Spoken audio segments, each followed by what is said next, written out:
Now we'll study next bone in the upper lip, humerus. This is the arm bone. It is homologous with the femur in the lower limb. It is having upper end, lower end, intervening shaft. Any long bone we will be discussing under these headings. Upper end, lower end, intervening shaft. Before going to details about the humerus, first we have to determine the side. Then we have to keep in anatomical position. Then we have to discuss details. Now we will see how we have to keep this bone in anatomical position. Before that, let me tell you some features of it. See, this is the head of the humerus. This head of the humerus has to articulate it with the glenoid cavity of the scapula. So, glenoid cavity is projected upwards, forwards and laterally. This glenoid cavity will be projected upwards, forwards and laterally. So, head of the humerus should be directed opposite to this. So, it will be directed upwards, backwards and medially. Then, this is the lesser tuberosity. This lesser tuberosity should be directed forwards. That means this upper end should be directed upwards along with head of the humerus directed backwards, upwards and medially. Then expanded lower end. This is the lower end. This lower end is expanded. This expanded lower end should be directed downwards. In the posterior aspect of the expanded lower end having depression here. This depression what we call olecranon fossa. This olecranon fossa should be directed backwards. So, if we consider all these points, we can easily keep the bone in anatomical position. Let me keep this bone in anatomical position. This is the head directed upwards, backwards and medially. This is the lesser tuberosity. Lesser tuberosity should be directed forwards. Then, in the lower end, this is the olecranon fossa. This olecranon fossa should be directed backwards. So, if you consider all these points, we can keep this bone in anatomical position, and this is the anatomical position of humerus. This is the right side humerus. Now we will see what are the features which are present in the upper end, what are the features which are present in the lower end, and what are the features which are present in the intervening shaft. So, this is the upper end of the humerus. This is the lower end of the humerus. This is the intervening shaft. If you take upper end of the humerus, it is having the head. This is the head. This head articulated with the glenoid cavity of the scapula to form the shoulder joint. So, this head will be covered by hyaline cartilage. Along the margins of the head, here, along the margins of the head, this part, what we are calling anatomical neck, and there will be surgical neck also. Surgical neck will be present at the junction of upper end and the shaft. So, this is the surgical neck. Then, there will be one more neck which is present 0.5 centimeters above the surgical neck. That means at this part. 0.5 centimeters above the surgical neck. Here one more neck is there. This neck what we are calling morphological neck. So these are the different necks. This is the head. Along the margins of the head, anatomical neck. At the junction of upper end and the shaft, surgical neck. 0.5 centimeters above the surgical neck, morphological neck. Then what are the other features which are present in the upper end? See, this is the tuberosity. This tuberosity what we are calling lesser tuberosity because it is smaller. This lesser tuberosity giving attachment to the subscapularis muscle. We know that here is subscapularis muscle origin and insertion is here. Subscapularis muscle. This is projected anteriorly. Then coming to the another tuberosity which is present in the lateral aspect of the upper end. This is what we are calling greater tuberosity. This greater tuberosity having three impressions. Here, superior impression, medial impression and the inferior impression. Three impressions are there.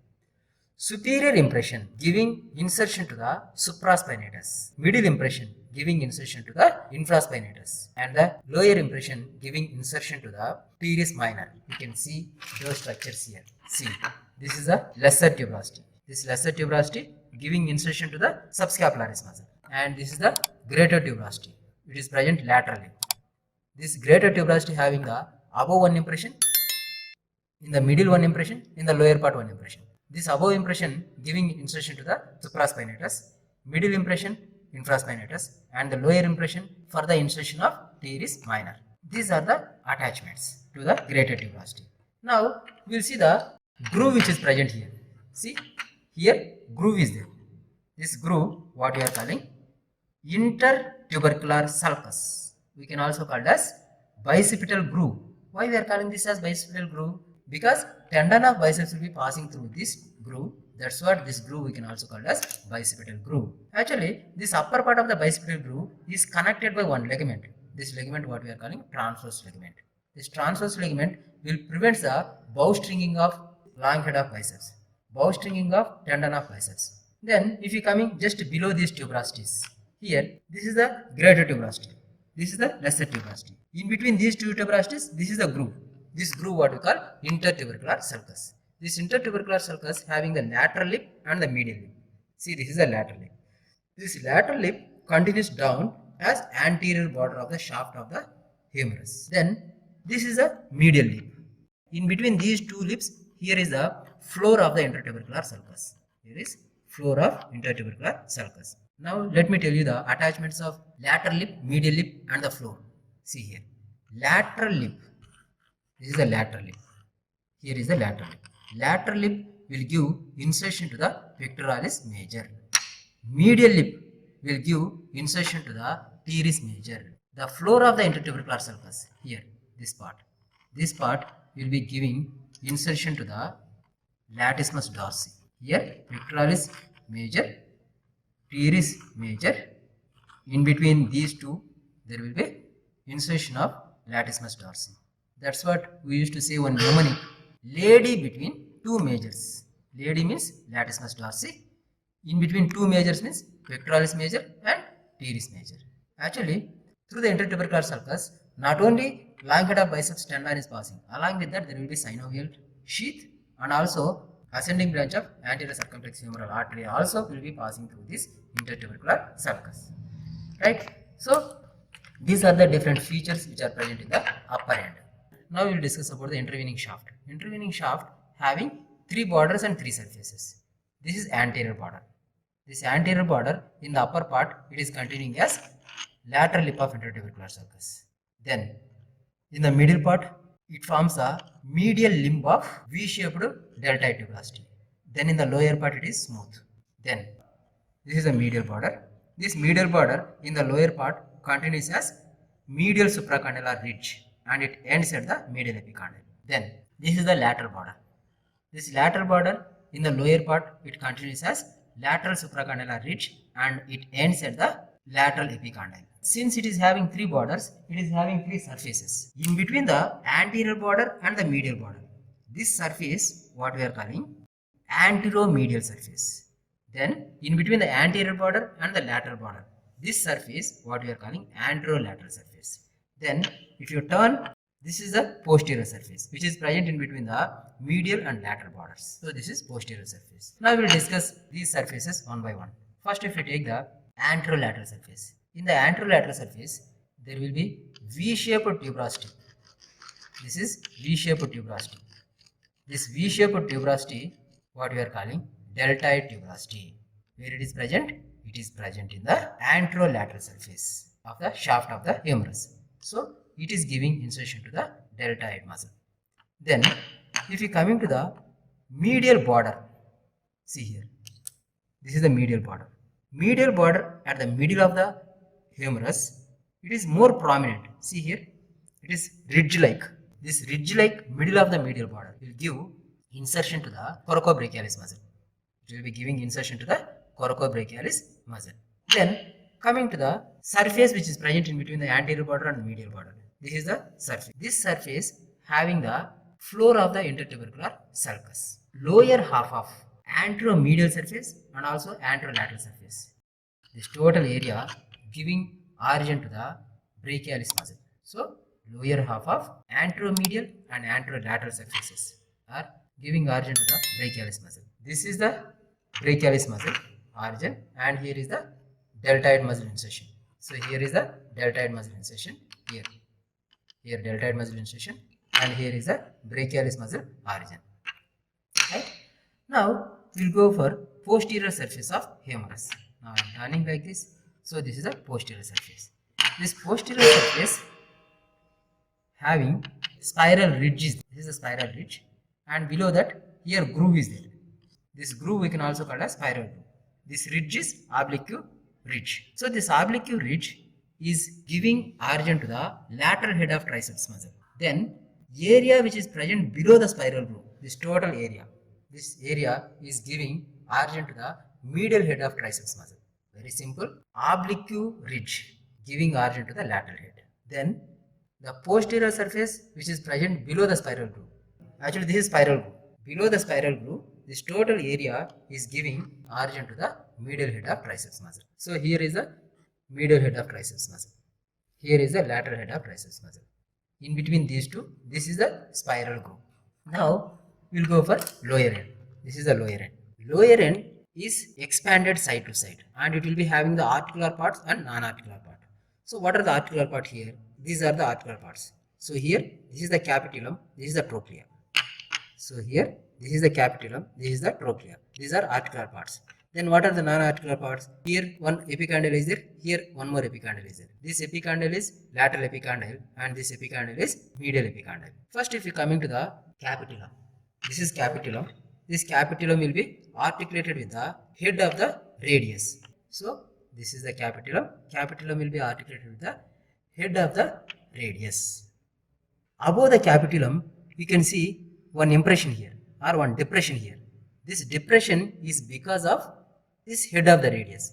Usually during full flexion, this head of the radius will go and accommodate it in this fossa. Here in this fossa like this.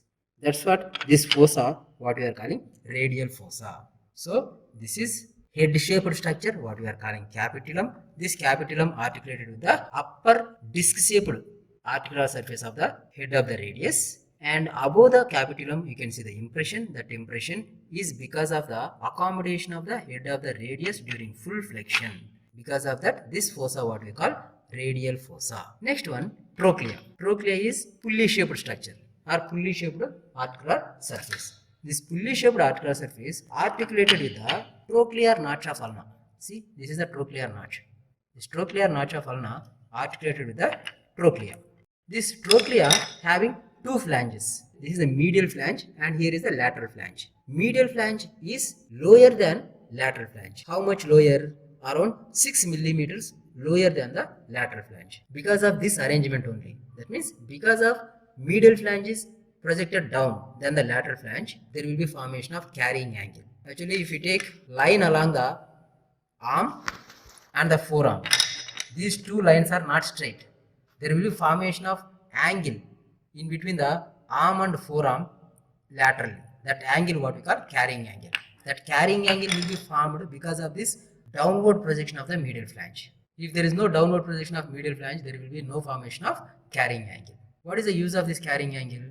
When you are carrying any bucket or any objects with your hand, carrying angle is needed. Otherwise, that object will be touching and scratching to your thighs. That's what carrying angle is needed. That carrying angle is more in case of females than males because of wider pelvis to clear the upper limb when they are swinging the arm during walking. That's it about the trochlea. Actually, this trochlea will be articulated with the trochlear notch. This trochlear notch having two processes. This is coronoid process. This is olecranon process. This coronoid process during full flexion, it will be accommodated here. See here, it will be accommodated here. So that's what this fossa what we call coronoid fossa. This fossa what we call coronoid fossa. Then during full extension, this olecranon process will be articulated here in the olecranon fossa like this. So during full extension, it will be accommodated here. That's what this fossa what we call olecranon fossa. During full extension, olecranon process will be accommodated here. That's what this fossa what we call olecranon fossa. And here coronoid fossa will be accommodated. That's what this fossa what we call coronoid fossa. And here radius is accommodated. That's what this fossa what we call radial fossa. Now here one projection is there, here one projection is there. This projection what we call lateral epicondyle. This projection what we call medial epicondyle. This anterior aspect of the medial epicondyle giving attachment to the superficial flexor muscles of forearm. That's what this origin point what we call common flexor origin. Then if you coming to the lateral epicondyle, this anterior aspect of the lateral epicondyle is giving origin to the superficial extensor muscles. That's what this origin what we call common extensor origin. If there is inflammation of this common extensor origin along with related ligaments, this condition what we call tennis elbow. And if there is inflammation or injury to the medial epicondyle along with common flexor origin and related ligaments, this condition what we call golfer's elbow. Then if you coming to the posterior aspect of the lateral epicondyle, this part is giving origin to the anconius muscle. If you coming to the posterior aspect of the medial epicondyle, here one nerve will be passing. This nerve what we call ulnar nerve. Usually, whenever hit over the medial epicondyle, you will get the electric shock. That means you are hitting over the ulnar nerve. Coming to the other attachments in the lower end of the humerus. See here, this is supracondylar ridge. This is a supracondylar ridge. This supracondylar ridge we are dividing into upper 2/3 and lower 1/3. Upper 2/3 of supracondylar ridge is giving origin to the brachioradialis muscle. Brachioradialis muscle. Then lower 1/3 is giving origin to the extensor carpi radialis longus. Extensor carpi radialis longus. Then coming to the medial supracondylar ridge. This medial supracondylar ridge is giving origin to the pronata teres. Pronata teres. So these are the different muscular attachments related to the humerus. Coming to the ossification, humerus ossifies from one primary center and 7 secondary centers. If you coming to the primary center appears in the middle of the diaphysis. That means middle of the humerus, and it will be appears during the 8th week of intrauterine. Then upper end ossifies from 3 secondary centers. One center for the head, one center for the greater tubercle, and another center for the lesser tubercle. The secondary center for the head appears at the first year. The secondary center for the greater tubercle appears around the second year, and secondary center for the lesser tubercle appears at the 5th year. 3 centers fuses together during 6th year and forms the compound epiphysis, which fuses with the shaft during the 20th year. These 3 secondary centers will fuse and forms the epiphysis, and it will be fuses with the diaphysis around the 20th year. Then lower end ossifies from the 4 centers. One center for the capitulum, one center for the lateral flange of trochlea at the first year of life, and one center for the medial flange of trochlea around 9 years of life. Then one for the lateral epicondyle around 12 years of life, and all these together will form a compound epiphysis, which fuses with the shaft around 16 years of life. Then the center for the medial epicondyle appears during 4 to 6 years of life and forms the separate epiphysis, fuses with the shaft during 20 years of life. Then if you come into the clinical anatomy, the common site of fracture of humerus is at the surgical neck of humerus. Actually, humerus is related with 3 nerves. Around the surgical neck, axillary nerve, through the spiral groove, radial nerve, behind the medial epicondyle, ulnar nerve. Whenever there is fracture at the surgical neck, which leads to injury to the circumflex humeral vessels and also axillary nerve. Then one more condition is supracondylar fracture. It will occur usually in the young age when you fall on the outstretched hand. Lower fragment will be mostly displaced backwards, so that elbow become unduly prominent. In this condition, median nerve may damage, and it may damage the brachial artery, which leads to Walkman's ischemic contracture. When elbow is fully flexed, now this is a flexed elbow. Here medial epicondyle, here lateral epicondyle, and here is the olecranon process. If you meet all these points, it becomes the one triangle. The triangle what we are calling isosceal triangle. When we extend the elbow, all these 3 points will come in the single transverse line. But in case of fractures, this isosceal triangle or this arrangement will be disturbed. These are the few applied aspects related to the humerus. That's it for this session. Next session we will discuss about the radius and all.